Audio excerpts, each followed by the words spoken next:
For Fremantle. Thank you, Deputy Speaker. I'm glad for the opportunity to speak on this motion. I thank the member for Hindmarsh for bringing it forward for our debate and consideration. Acknowledge the contributions of all members.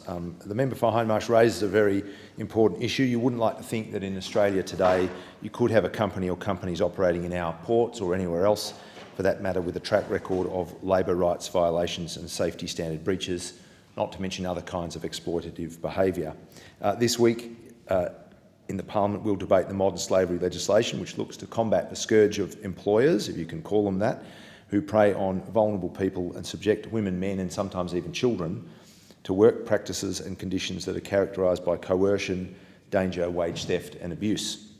You wouldn't like to think that any company with a record of such conduct would get a foothold here in Australia, and you'd think that in an island nation like ours, where shipping is our lifeline and port efficiency and safety are critical to our well-being, that we'd be particularly wary and watchful of such conduct in areas like stevedoring and shipping.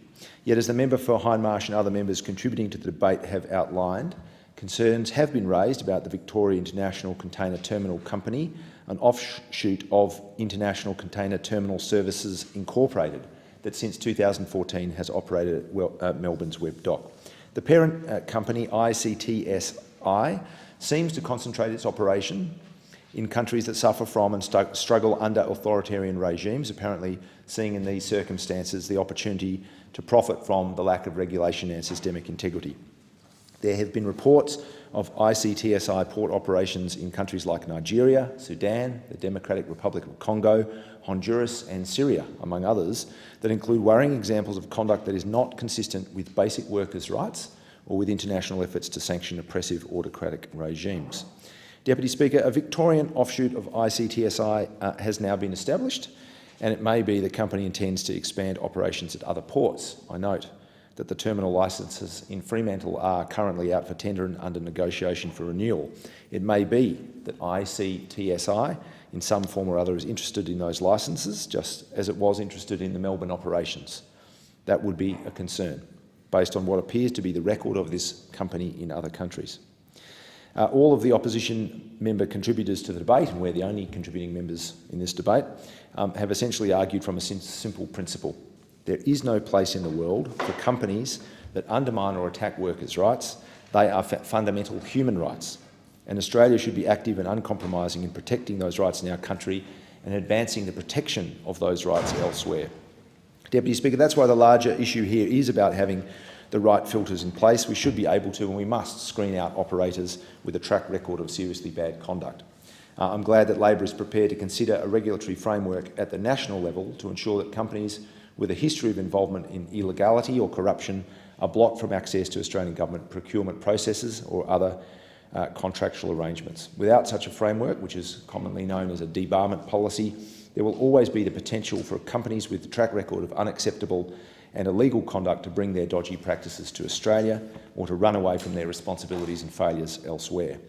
When the OECD Working Group on Bribery in International Business Transactions reported on Australia's business fraud and anti-corruption integrity protections back in 2015, it was the lack of a transparent and government-wide debarment framework that was noted as a persistent shortcoming and something that should be addressed. The imperative to put this in place is probably sharpest in relation to critical infrastructure, and there's no better example in our ports. They are literally the gateway into and out of Australia for the vast bulk of our material engagement with the world. As I've noted before, this government decided to walk away from Labor's work on the National Port Strategy, just as they have walked away from Australian shipping and Australian seafarers. Both of these forms of neglect put us at serious risk, presents an economic risk, of course, because bad practice in our freight network places a layer of cost and inefficiency over everything. But the risk goes further than that. The absence of a careful and supportive ports and shipping strategy also puts our sovereign self-sufficiency in jeopardy. It means we're not in control of the import and export gateways that are essential to our social and economic well-being. Deputy Speaker, in conclusion, I support this motion. Really, it should be a pretty cut and dried approach in this area. Companies that have a record of exploiting workers and breaching human rights standards, companies that work hand in hand with oppressive regimes and indeed seek out those opportunities because it means less scrutiny and more profit, should not be able to waltz into and set up shop here in Australia. I thank the member.